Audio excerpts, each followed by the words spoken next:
नमस्कार, हमारा उत्तर प्रदेश देख रहे हैं आप। मैं हूं आपके साथ भावना त्रिपाठी। वित्त मंत्री निर्मला सीतारमण ने केंद्रीय बजट 2025-26 पेश किया।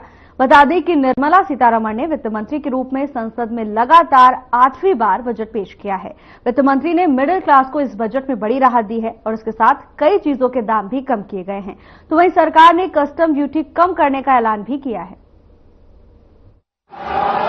This budget continues our government's efforts to A. Accelerate growth, B. Secure inclusive development, C. Invigorate private sector investments, D.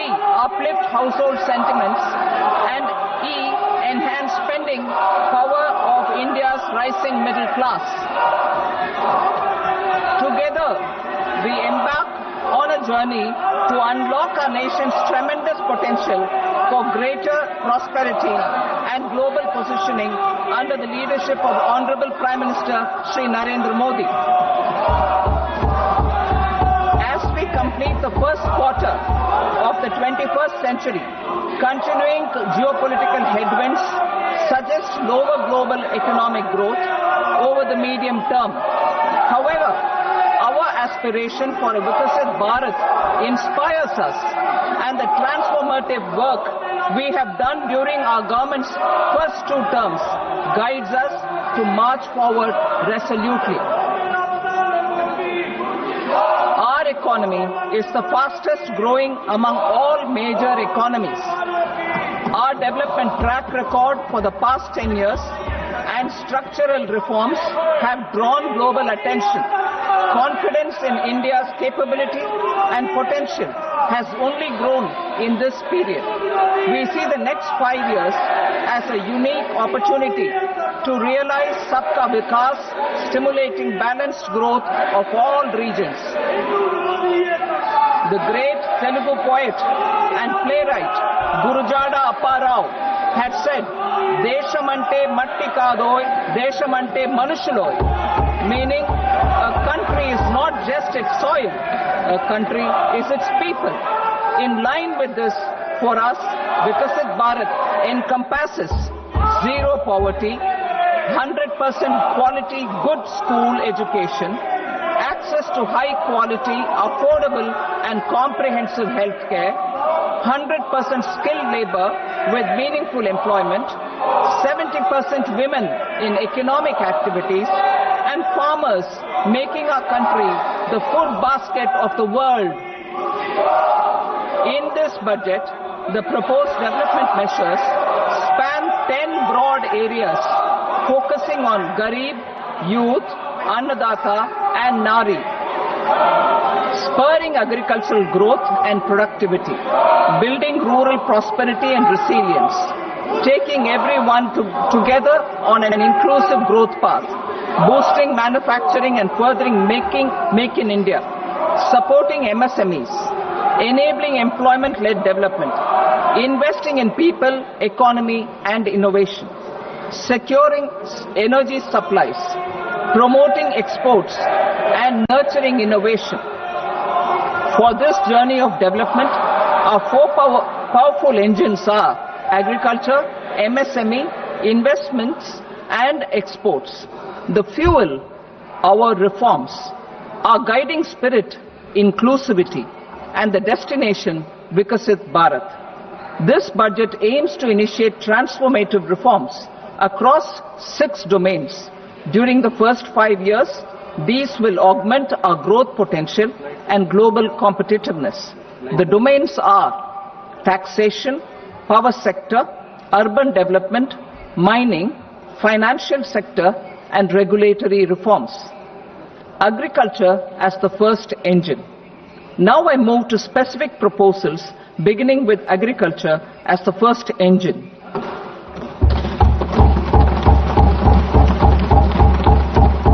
Prime Minister Dhan Dhanya Krishi Yojana, developing agri-districts program. Motivated by the success of the aspirational district program, our government will undertake a Prime Minister Dhan Dhanya Krishi Yojana in partnership with states. Through the convergence of existing schemes and specialized measures, the program will cover 100 districts with low productivity, moderate crop intensity, and below average credit parameters. It aims to 1. Enhance agricultural productivity, 2. Adopt crop diversification and sustainable agricultural practices, 3. Augment post-harvest storage at the panchayat and block level, 4. Improve irrigation facilities, and 5. Facilitate availability of long-term and short-term credit. This program is likely to help 1.7 crore farmers.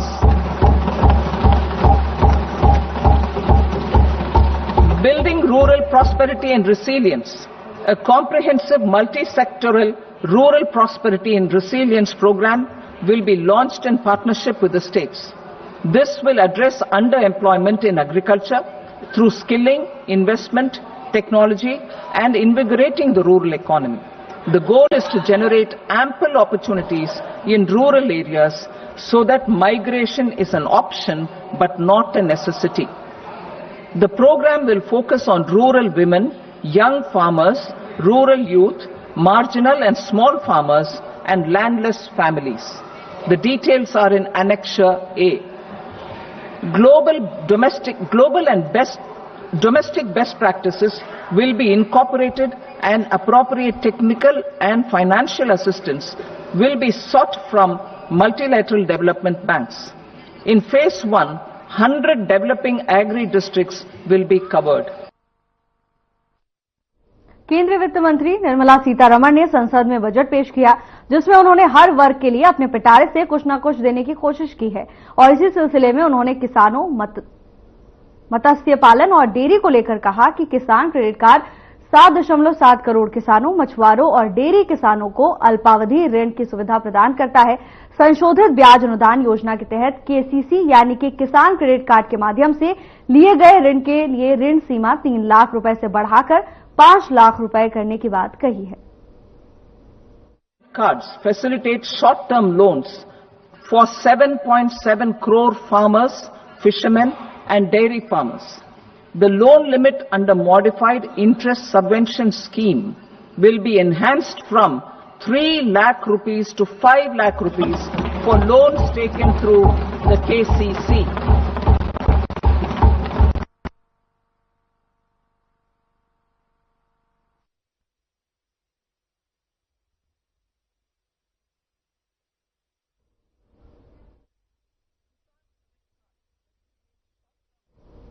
मुख्यमंत्री योगी आदित्यनाथ गोरखपुर पहुंचे, जहां उन्होंने जनता दर्शन के दौरान लोगों की समस्याएं सुनी और अधिकारियों को त्वरित निस्तारण के निर्देश भी दिए हैं। मुख्यमंत्री योगी आदित्यनाथ ने लोगों की समस्याएं सुनी। बता दें कि भारी संख्या में लोग मुख्यमंत्री योगी आदित्यनाथ से मिलने पहुंचे, जहां उन्होंने बड़े ही धैर्य के साथ लोगों की समस्याएं सुनी। तो वहीं मौके पर मौजूद अधिकारियों को जल्द से जल्द समस्याओं के निस्तारण के निर्देश दिए हैं। मुख्यमंत्री योगी आदित्यनाथ प्रयागराज पहुंचे, जहां उन्होंने त्रिवेणी संगम घाट का निरीक्षण किया। निरीक्षण के बाद योगी सतुआ बाबा आश्रम भी पहुंचे हैं।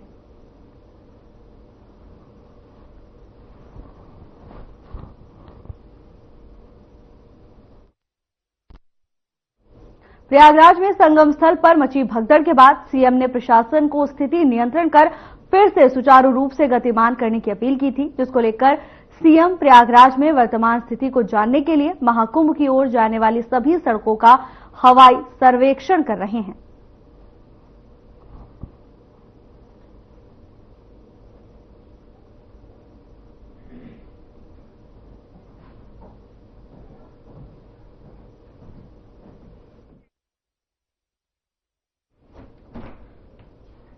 महाकुंभ में लोगों का सैलाब उमड़ रहा है। बता दें कि जारी आंकड़ों के अनुसार 10 लाख से अधिक लोगों ने कल्पवास किया। आपको बता दें कि करीब 44.26 लाख तीर्थयात्रियों ने दर्शन किए। 54.26 लाख से अधिक लोगों ने स्नान किया।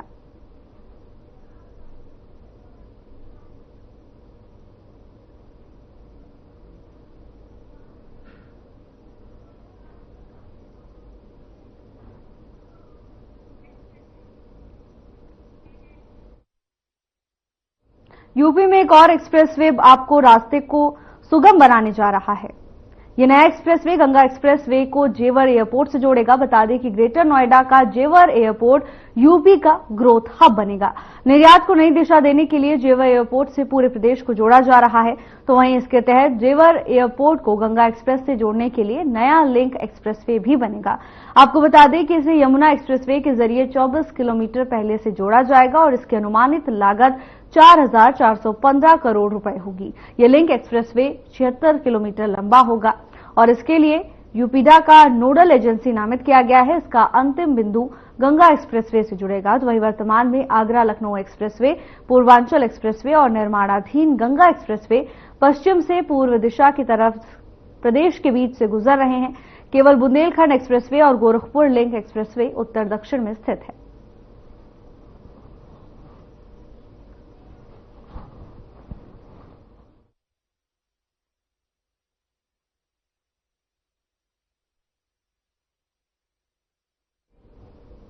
महाकुंभ 2025 प्रयागराज में उपराष्ट्रपति जगदीप धनखड़ पहुंचे, जहां उनके साथ मुख्यमंत्री योगी आदित्यनाथ भी मौजूद रहे।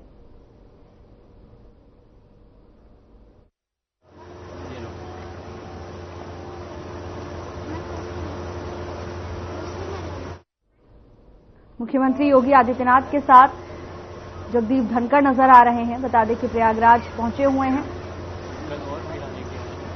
मुख्यमंत्री योगी आदित्यनाथ भी उनके साथ मौजूद हैं। तमाम लोगों से बातचीत करते हुए उपराष्ट्रपति नजर आ रहे हैं। देखिए, तस्वीरें सीधे प्रयागराज से आपके पास लेकर आ रहे हैं, जहां मुख्यमंत्री योगी आदित्यनाथ के साथ उपराष्ट्रपति जगदीप धनखड़ भी यहां मौजूद हैं।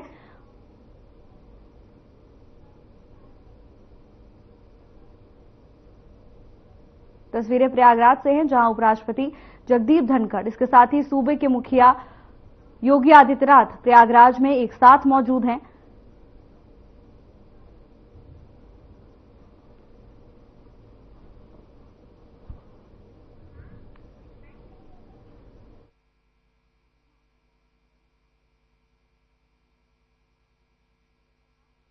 निरीक्षण करते हुए नजर आ रहे हैं और तमाम लोग भी यहां पर उनके साथ मौजूद हैं। बता दें कि महाकुंभ में आस्था की डुबकी लगाने के लिए भारी संख्या में आस्था का जनसैलाब उमड़ रहा है। तो वहीं उत्तर प्रदेश के मुख्यमंत्री योगी आदित्यनाथ के साथ उपराष्ट्रपति जगदीप धनखड़ भी प्रयागराज पहुंचे हैं और यहां पर तमाम व्यवस्थाओं का जायजा लेते हुए नजर आ रहे हैं। वो खुद निरीक्षण कर रहे हैं और उपराष्ट्रपति की मौजूदगी भी यहां पर देखी जा रही है। सुरक्षा व्यवस्था के व्यापक इंतजाम देखे जा रहे हैं।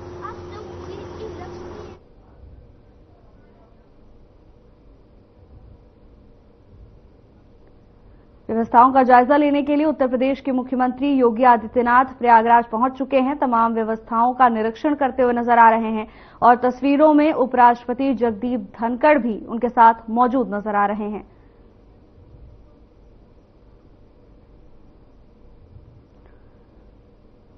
सुरक्षा के भी व्यापक इंतजाम किए गए हैं। मुख्यमंत्री उपराष्ट्रपति से बातचीत कर रहे हैं और उन्हें तमाम बिंदुओं के बारे में जानकारी देते हुए दिखाई दे रहे हैं।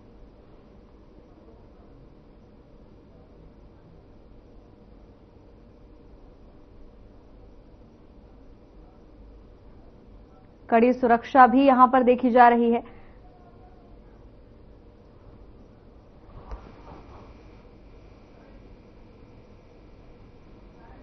महाकुंभ की व्यवस्थाओं को लेकर योगी आदित्यनाथ खुद अलर्ट मोड पर नजर आ रहे हैं। मुख्यमंत्री ने खुद कमान संभाली हुई है।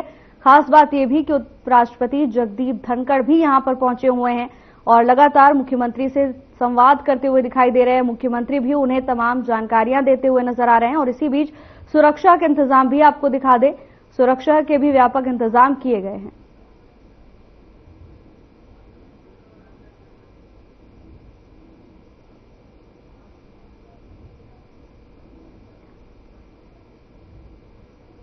उत्तर प्रदेश के मुख्यमंत्री योगी आदित्यनाथ महाकुंभ की व्यवस्थाओं को लेकर बेहद सजग नजर आ रहे हैं और खुद उन्होंने पूरे मामले को लेकर कमान संभाली हुई है। तो वहीं उपराष्ट्रपति जगदीप धनखड़ भी उनके साथ यहां पहुंचे हुए हैं।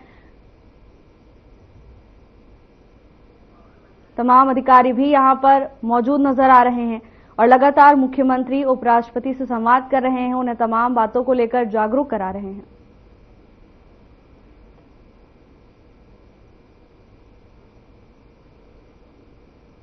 तो वहीं उपराष्ट्रपति भी बेहद संजीदगी से मुख्यमंत्री की बातों को सुन रहे हैं।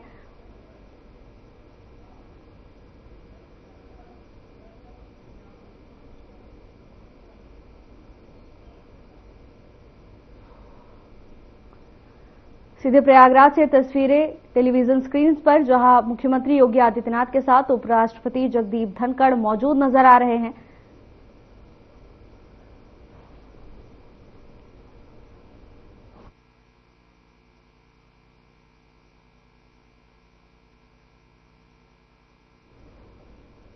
सुरक्षा के कड़े प्रबंधों के साथ यहां पर उपराष्ट्रपति मौजूद हैं और उपराष्ट्रपति लगातार मुख्यमंत्री के साथ बातचीत कर रहे हैं। तमाम व्यवस्थाओं को लेकर मुख्यमंत्री उन्हें खुद जागरूक करा रहे हैं। तमाम अधिकारी भी तस्वीरों में हम आपको दिखाएंगे, उनके साथ मौजूद है। उपराष्ट्रपति तट के किनारे मौजूद है, लोग उन्हें कैमरों में कैद करने की कोशिश कर रहे हैं।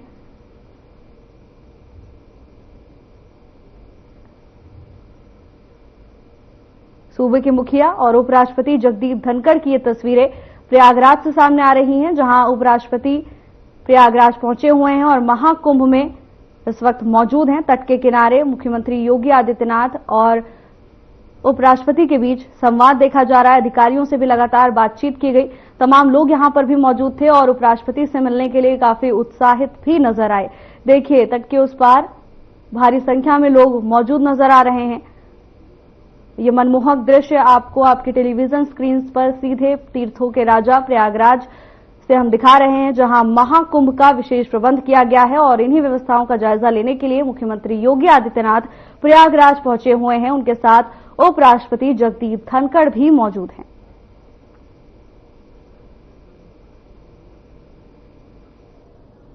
उपराष्ट्रपति जगदीप धनखड़ की मौजूदगी यहां पर देखी जा रही है। मुख्यमंत्री के साथ हैं वो और मुख्यमंत्री की ओर से लगातार उन्हें तमाम बातों से जागरूक कराया जा रहा है। तस्वीरें प्रयागराज तीर्थों के राजा महाकुंभ से, जहां एक तरफ श्रद्धालुओं का जनसैलाब यहां उमड़ रहा है। हर दिन भारी संख्या में लोग आस्था की डुबकी लगा रहे हैं, तो वहीं उपराष्ट्रपति जगदीप धनखड़ भी महाकुंभ पहुंचे और मुख्यमंत्री योगी आदित्यनाथ यहां व्यवस्थाओं का जायजा लेते हुए नजर आए। तमाम व्यवस्थाओं का निरीक्षण किया, अधिकारियों से भी बातचीत की है। मुख्यमंत्री ने उपराष्ट्रपति को तमाम जानकारी साझा की है। तो वहीं शासन की ओर से अधिकारियों को सख्त निर्देश दे दिए गए हैं कि सभी तरह की व्यवस्थाओं पर कड़ी नजर बनाई जाए, किसी को भी कोई दिक्कत न आने दी जाए। खासकर श्रद्धालुओं के लिए यहां पर व्यापक इंतजाम करने की बात मुख्यमंत्री योगी आदित्यनाथ ने कही है। बहरहाल उपराष्ट्रपति जगदीप धनखड़ की तस्वीरें हम आपको दिखा रहे हैं। तट के किनारे मौजूद है और इस मनमोहक दृश्य का आनंद उठाते हुए उपराष्ट्रपति नजर आ रहे हैं। उपराष्ट्रपति जगदीप धनखड़ इस ऐतिहासिक पल का गवाह बन रहे हैं। 144 वर्षों के बाद महाकुंभ पर्व मेले का आयोजन हुआ है और उपराष्ट्रपति यहां पर मौजूद हैं। देखिए, तस्वीरों में तमाम अधिकारीगण भी उनके आसपास मौजूद नजर आ रहे हैं। सूबे के मुखिया खुद यहां पर मौजूद हैं। लगातार दोनों के बीच का संवाद भी टेलीविजन स्क्रीन पर आपके सामने प्रस्तुत है।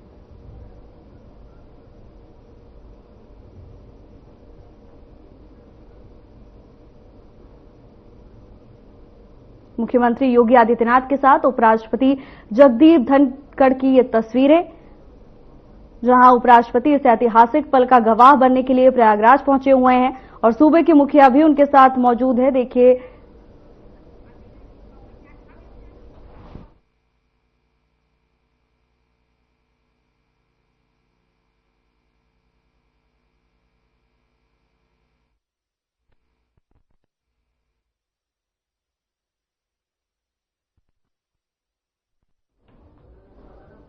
उपराष्ट्रपति जगदीप धनखड़ यहां मौजूद नजर आए।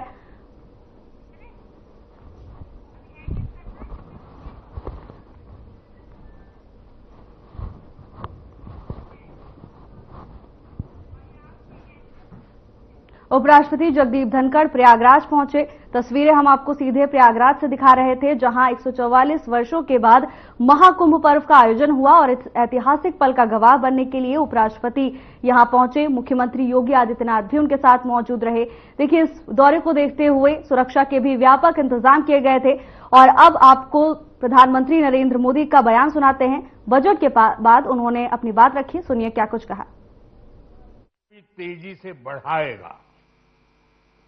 मैं वित्त मंत्री निर्मला सीतारमण जी और उनकी पूरी टीम को इस जनता जनार्दन का बजट, पीपल्स का बजट, इसके लिए बहुत बहुत बधाई देता हूं। साथियों, आमतौर पर बजट का फोकस इस बात पर रहता है कि सरकार का खजाना कैसे भरेगा, लेकिन ये बजट उससे बिल्कुल उल्टा है। लेकिन ये बजट देश के नागरिकों की जेब कैसे भरेगी, देश के नागरिकों की बचत कैसे बढ़ेगी और देश के नागरिक विकास के भागीदार कैसे बनेंगे, ये बजट इसकी एक बहुत मजबूत नींव रखता है। साथियों, इस बजट में रिफॉर्म की दिशा में महत्वपूर्ण कदम उठाए गए हैं। न्यूक्लियर एनर्जी में प्राइवेट सेक्टर को बढ़ावा देने का निर्णय बहुत ही ऐतिहासिक है। ये आने वाले समय में सिविल न्यूक्लियर एनर्जी का बड़ा योगदान देश के विकास में सुनिश्चित करेगा। बजट में रोजगार के सभी क्षेत्रों को हर प्रकार से प्राथमिकता दी गई है। लेकिन मैं दो चीजों पर ध्यान आकर्षित करना चाहूंगा, उन रिफॉर्म्स की मैं चर्चा करना चाहूंगा जो आने वाले समय में बहुत बड़ा परिवर्तन लाने वाले हैं। एक, इंफ्रास्ट्रक्चर स्टेटस देने के कारण भारत में बड़े शिप्स के निर्माण को बढ़ावा मिलेगा, आत्मनिर्भर भारत अभियान को गति मिलेगी। और हम सब जानते हैं कि शिप बिल्डिंग ये सर्वाधिक रोजगार देने वाला क्षेत्र है। उसी प्रकार से देश में टूरिज्म के लिए बहुत संभावना है। महत्वपूर्ण 50 टूरिस्ट डेस्टिनेशन,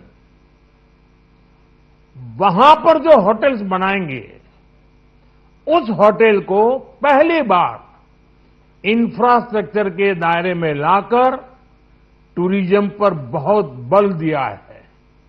इससे हॉस्पिटैलिटी सेक्टर को, जो रोजगार का बहुत बड़ा क्षेत्र है, और टूरिज्म जो रोजगार का सबसे बड़ा क्षेत्र है, एक प्रकार से चारों तरफ रोजगार के अवसर पैदा करने वाला एक क्षेत्र को ऊर्जा देने वाला काम करेगा। आज देश विकास भी, विरासत भी, इस मंत्र को लेकर चल रहा है। इस बजट में भी इसके लिए भी बहुत महत्वपूर्ण और ठोस कदम उठाए गए हैं। 1 करोड़ पांडुलिपियों के लिए संरक्षण के लिए, मैन्युस्क्रिप्ट के लिए ज्ञान भारतम मिशन लॉन्च किया गया है। साथ ही भारतीय ज्ञान परंपरा। प्रधानमंत्री नरेंद्र मोदी को सुन रहे थे आप। फिलहाल के लिए बस इतना ही। जल्द हाजिर होंगे नई अपडेट्स के साथ। नमस्कार।